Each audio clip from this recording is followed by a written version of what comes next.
Hello students, welcome to CSAT edge. तो जैसे कि मैंने प्रॉमिस किया था, we are back with the first video for the particular series for the 2024 attempt.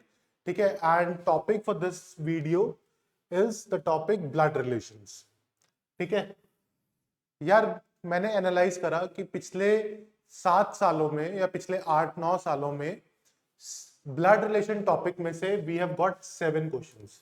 ठीक है, जिसमें से 2023 में भी क्वेश्चन आया है। ठीक है, तो this makes it an important topic कि जहां से यूपीएससी क्वेश्चन पूछ रहा है और पूछता रहेगा, ऐसा मुझे लगता है। ठीक है, और कुछ चीजें हैं जो अगर हम समझ लेंगे तो शायद ये टॉपिक बहुत इजी टू डू और प्लस 2.5 क्राइटेरिया में फिट हो जाएगा। ठीक है, तो जैसे कि मैं आपको अगर दिखाऊं तो here I have brought all the questions that are asked.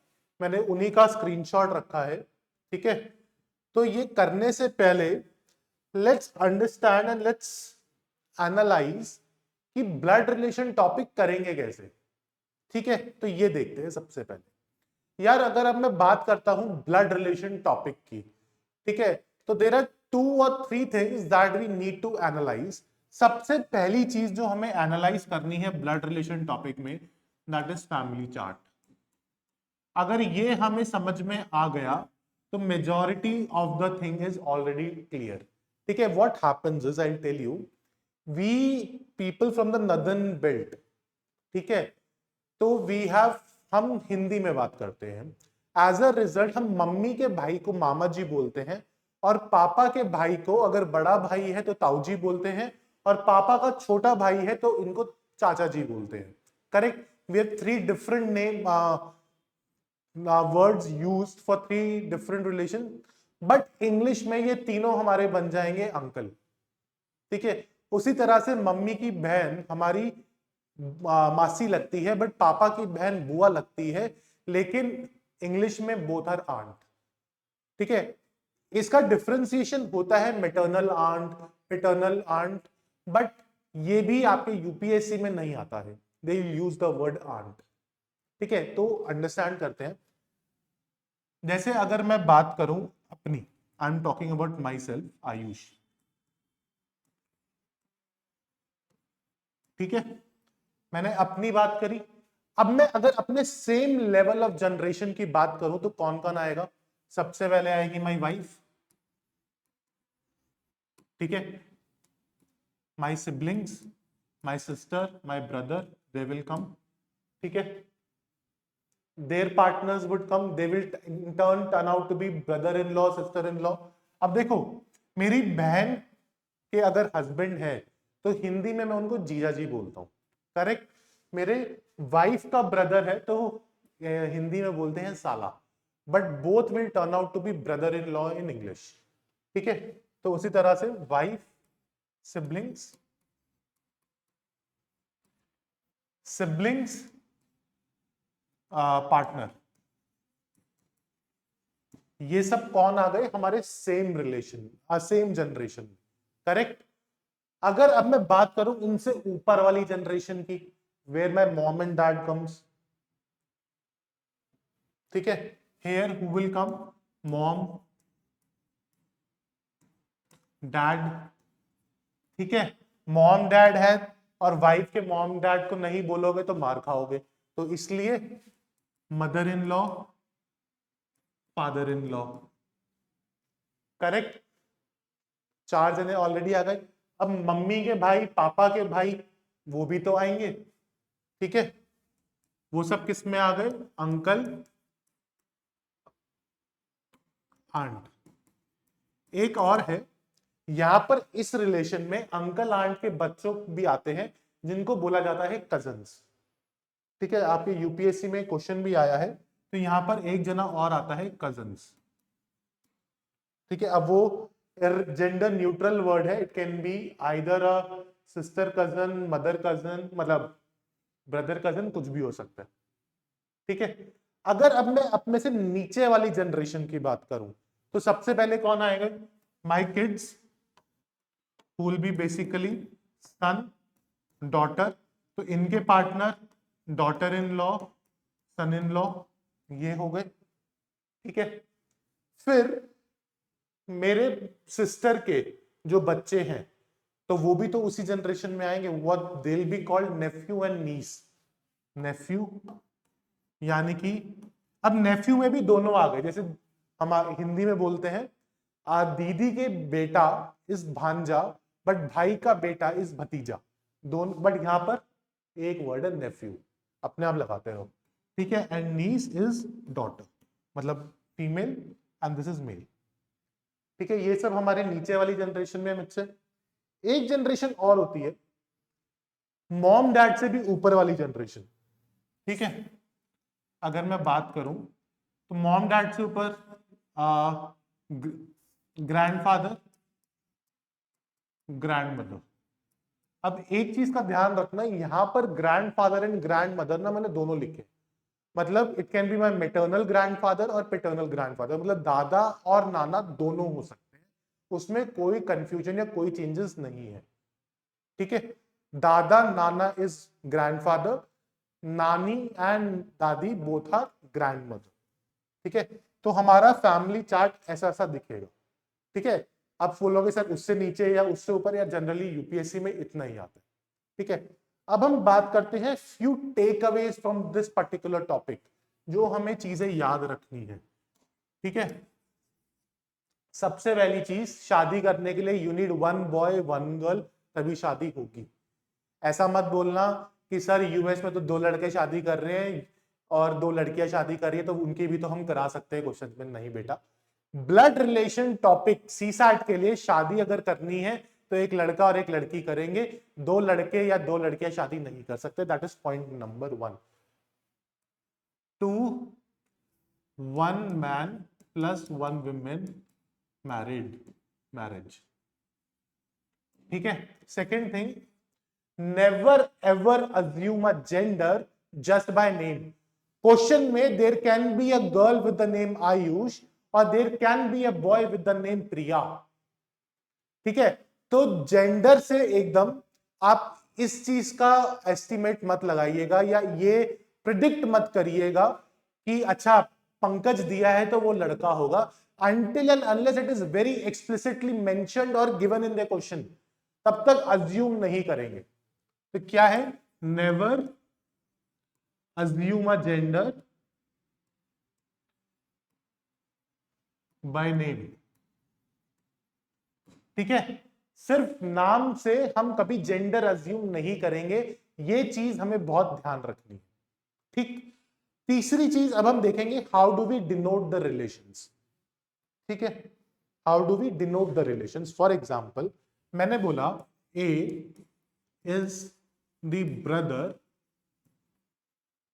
Of B, क्या बोला मैंने, ए बी का भाई है। अच्छा इससे पहले भी ना एक चीज है, how do we denote gender. अब हमारे डायग्राम में या हमारे चार्ट में बहुत क्लियर होना चाहिए कि दिस पर्सन इज मेल और this person is a female, उसमें कंफ्यूजन नहीं होनी चाहिए।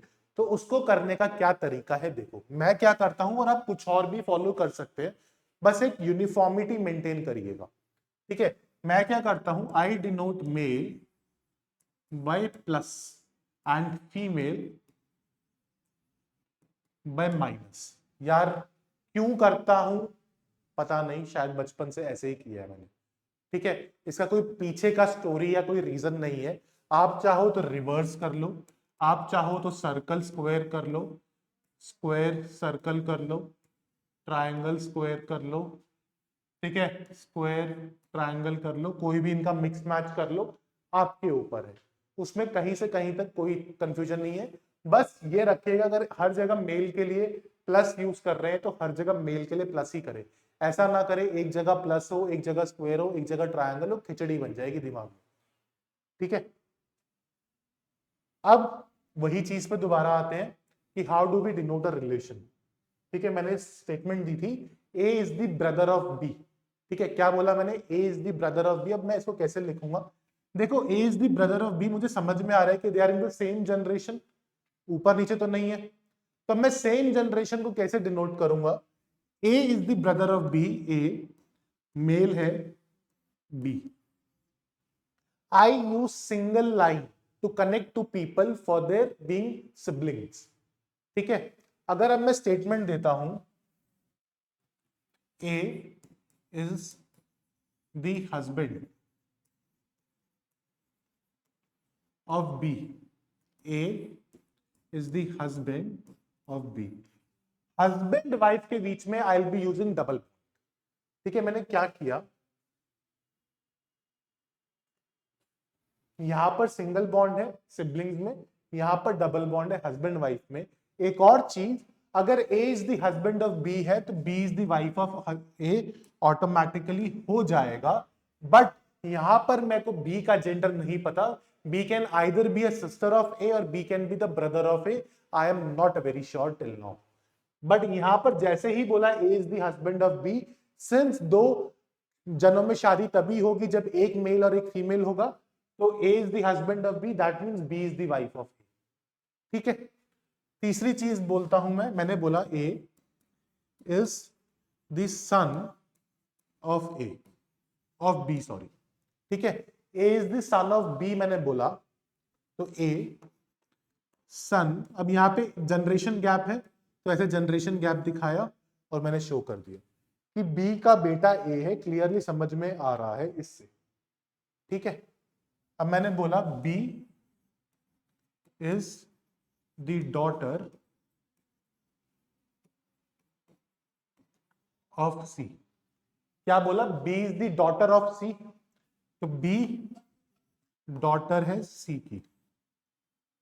ठीक, अब मैं ये दोनों को अगर मर्ज कर दूं, A is the son of B and B is the daughter of C, तो मैं लिख सकता हूं A is the son of B, ये लिखा A is the son of B and B is the daughter of C, यानी कि B भी डॉटर है किसकी, सी की। तो अभी मुझे सी का जेंडर नहीं पता, बट मैं ये बोल सकता हूं A is the grandson of C, but C is the grand mother और ग्रैंडफादर ऑफ सी, ये नहीं पता अभी, ए ये चीज नहीं पता। बट ए का जेंडर क्लियर है, बी का क्लियर है, सी का भी देखना। ठीक, यहां तक क्लियर है। तो way how do we denote, ये देख लिया। मेल फीमेल कैसे डिफरेंशिएट करेंगे, ये देख लिया। Never assume a gender for blood relations, ये देख लिया। और शादी करने के लिए एक मेल एक फीमेल चाहिए, ये देख लिया। ठीक है यार, जस्ट बाय दिस नॉलेज, जितना मैंने अभी कराया है पिछले 5 मिनट में, इससे ज्यादा टाइम नहीं लिया, इतनी ही नॉलेज से अगर आप प्रैक्टिस करेंगे तो आपके ब्लड रिलेशंस के टॉपिक्स हो जाएंगे। ठीक है, अब मुझे कमेंट्स में बताओ, देखो अभी मैं पीवाईक्यूज करवा दूंगा, बट हो सकता है किसी किसी को लगे कि PYQs are not sufficient for my topic. तो अगर आपको लगता है and if you guys feel, तो आप मुझे कमेंट्स में बताना कि sir we need some extra material to practice, तो I will provide you the worksheets. ठीक है, but only if you comment on this particular video. ठीक है, अब हम डायरेक्टली आते हैं क्वेश्चंस पे जो पीवाईक्यूज में आए हैं। ठीक है, ये आपका 2013 का क्वेश्चन है, I hope it's clearly visible. ठीक है, देखो क्वेश्चन क्या कह रहा है, there are 5 members A B C D and E in a family. ठीक है, क्वेश्चन पूछ रहा है what is the relation of E to B, E का रिलेशन क्या है बी से। और ये क्वेश्चन एक स्ट्रेट फॉरवर्ड क्वेश्चन नहीं है, blood relations topic plus data sufficiency का topic mixed gives you this question. क्योंकि यहां पर ये नहीं पूछ रहा कि क्या है, वो ये पूछ रहा है कि क्या 3 स्टेटमेंट से निकल जाएगा या चारों चाहिए या चारों से भी नहीं निकलेगा, ये पूछ रहा है।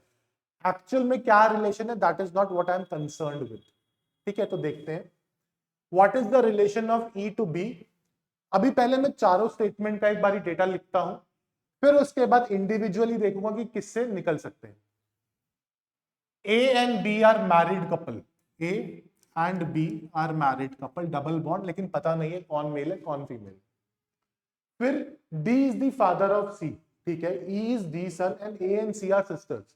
अब वो बोल रहे हैं A and C are sisters, दोनों बहनें हैं, तो ये मेल हो गया, इतना पता चल गया। अब E is D son and D is the father of C, D is the father of C and E is the son of D।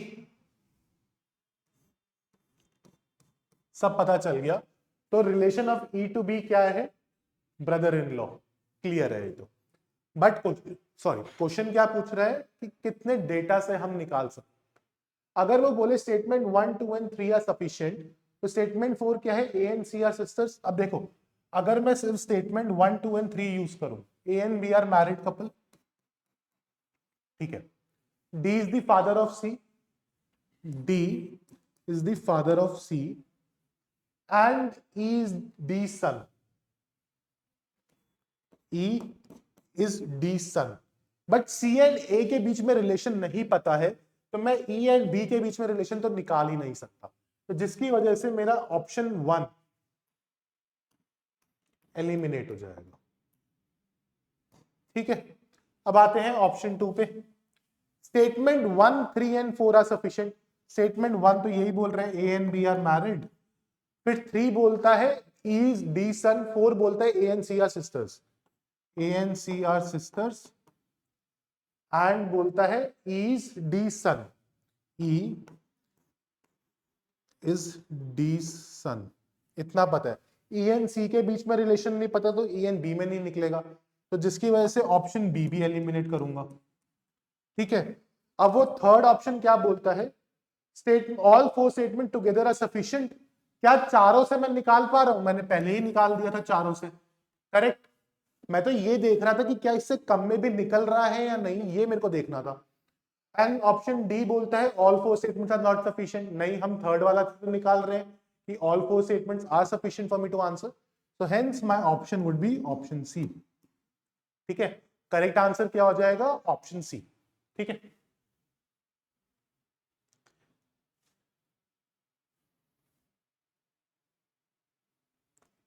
Question क्या बोल रहा है देखो, क्वेश्चन पूछ रहा है is Z brother of X, Z brother of X है ये पूछ रहा है। ठीक है, ये भी डेटा सफिशिएंसी का क्वेश्चन है। स्टेटमेंट दी है x is the brother of y, x is the brother of y and y is the brother of z। ठीक, फिर वो बोलते हैं x y z are sibling, ये तो हमें दिया ही हुआ है। Which of the is z brother of x, क्या मैं z का रिलेशन जेंडर बता पा रहा हूं, नहीं बता पा रहा, तो is z brother of x I can not से। तो स्टेटमेंट 1 अलोन, स्टेटमेंट 2 अलोन तो बात ही छोड़ो, दोनों स्टेटमेंट टुगेदर से आई कैन नॉट फाइंड। तो both statements together are not sufficient to answer this question. Option B would be turn out to be the correct answer. ठीक है, अब आप मुझे बताओ कि are you guys able to follow and solve this question just by what we have learned? ठीक है, do tell me that. अगला देखिए,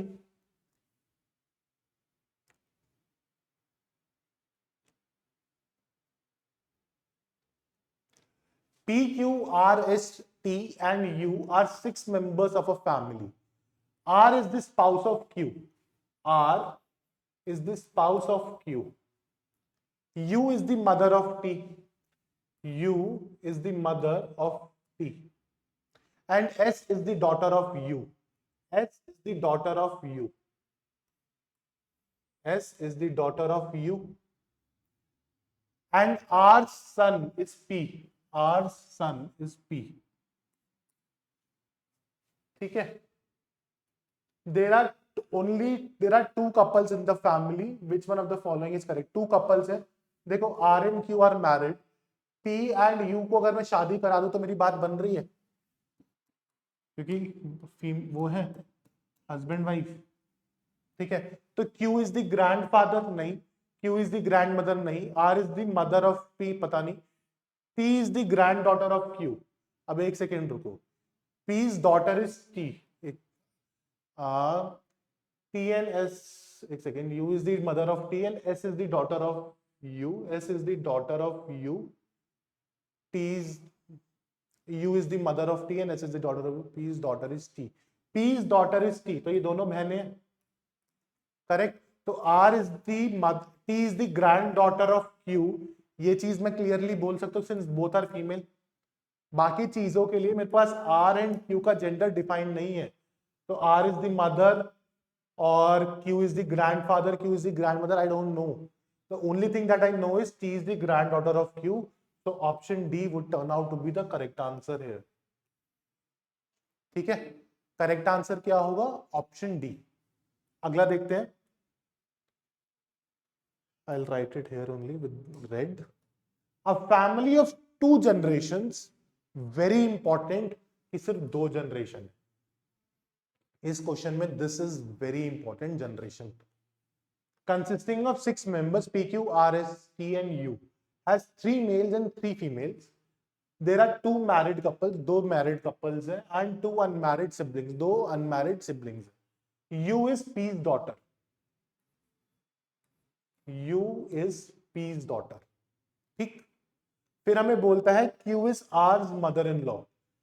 तो यार ये दोनों शादीशुदा होंगे, Q क्योंकि 2 ही जनरेशन है, तो ये आर्स मदर इन लॉ यानी कि किसी से शादी हुई होगी आर की, जो कि क्यू जिसकी मम्मी होगी, तो यानी कि ये बोथ सिस्टर्स है, मतलब सिबलिंग्स है, इतना हम बोल सकते हैं। करेक्ट। फिर हमें बोलता है T is an unmarried male, यानी कि टी यहां पर आ गया, and S is a male, S अगर यहां पर आ गया, शादी है तो ये फीमेल है, ये मेल, ये मेल, ये मेल, तो ये फीमेल। क्या मेरा पूरा कंप्लीट हो रहा है? एक बार ही देखते हैं कि am I satisfying all the conditions. 2 generations, yes, only 2 generations. 3 males, 3 females, 3 males, correct, 3 females, correct. 2 married couples, 2 married couples, correct. 2 unmarried siblings, 2 unmarried siblings, correct. U is P's daughter, U is P's daughter, correct, and Q is R's mother-in-law, correct. T is an unmarried male, correct, and S is a male, correct. सब satisfy हो रहा है। R is U's husband, गलत। R is S wife, correct. S is unmarried, incorrect. None of the above. तो correct answer क्या हुआ हमारा? Option B would be the correct answer in this situation. ठीक, अगला देखते हैं। अच्छा, अब वो कह रहा है a joint family consist of 7 members, ठीक है, A B C D E F and G. G is a widow and sister in law of D, sister in law of D father F. देखो D, sorry, D, D के father F, उनकी किसी से शादी हुई होगी, उनकी बहन है जी, क्योंकि G is a widow and sister in law of D father F. Sister in law of F clearly दिख रहा है। यहां पर ये स्पेस है बेसिकली, ओ वो कुछ नहीं है, I will write the name, ठीक है। Father F, B and D are siblings, B and D are siblings, and A is the daughter of B, A is the daughter of B, C is the cousin of B, C is the cousin of B मतलब G का। Who is ई, अब ई कौन है, यहां पर fit होएगा, E female होगी, correct. Wife of F, correct. Grandmother of A, correct. Aunt of C, correct. तीनों रिलेशन सेटिस्फाई कर रही है, तो यानी कि ऑप्शन डी 1, 2 एंड 3 तीनों करेक्ट हो जाएंगे। ठीक, अगला देखिए। अच्छा, अब हम बात कर रहे हैं ब्लड रिलेशन में कोडेड। देखो क्या होता है, जैसे यहां पर डायरेक्टली थोड़ा टाइम बढ़ाने के लिए they will not give you direct question, they will give you in codes. जैसे यहां बोला a plus B means A is the son, a minus B means A is the wife, तो वो अपने अकॉर्डिंग कुछ भी कोड्स दे सकते हैं, ठीक है। तो इसको डिकोड करना इजी है, कुछ भी नहीं। देखो हमसे क्वेश्चन क्या कह रहा है,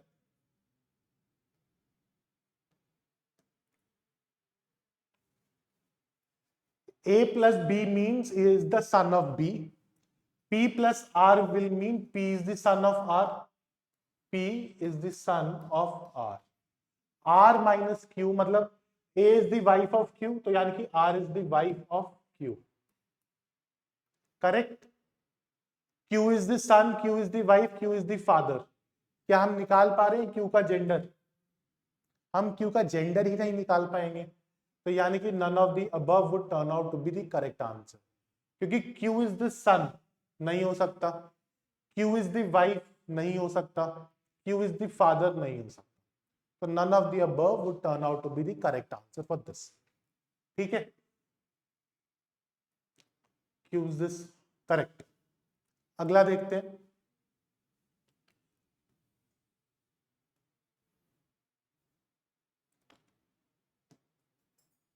क्वेश्चन क्या कह रहा है, 4 persons consisting of 2 married couples, 2 married couples हैं, are in a group में है, both the women are shorter than their respective husbands, A is the tallest. अब अगर A सबसे बड़ा है तो he has to be a husband because both the husbands are taller than their wives, और A सबसे बड़ा है, A से अगर बड़ा ही कोई नहीं है तो यानी कि A has to be a male.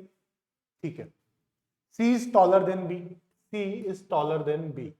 बोल रहा है D is B's brother, D is the brother of B और A is also a male. देखो अब A और D की शादी तो हो नहीं सकती क्योंकि 2 मेल्स में करा नहीं सकते, ठीक है. D की शादी B से करा नहीं सकते क्योंकि सिबलिंग्स है, तो D की शादी C से होगी, करेक्ट. और D की सिस्टर है B जिसका हस्बैंड बन जाएगा A, करेक्ट. तो all 4 have, which of the following is not correct, not correct, ध्यान से पढ़ना. All 4 have family ties, correct. B is shortest among the 4. देखो A सबसे बड़ा, D B से बड़ा और C B से बड़ा, तो यानी कि सबसे छोटा B हो गया, तो B इज द शॉर्टेस्ट, ये भी correct. C is taller than D, C is taller than D, ये इनकरेक्ट है क्योंकि दोनों की शादी हो रखी है, तो D has to be taller than C, तो यानी कि ये इनकरेक्ट है. A is B's husband, A is B's husband, correct. तो यानी कि नॉट करेक्ट पूछा था, तो C will turn out to be my correct answer.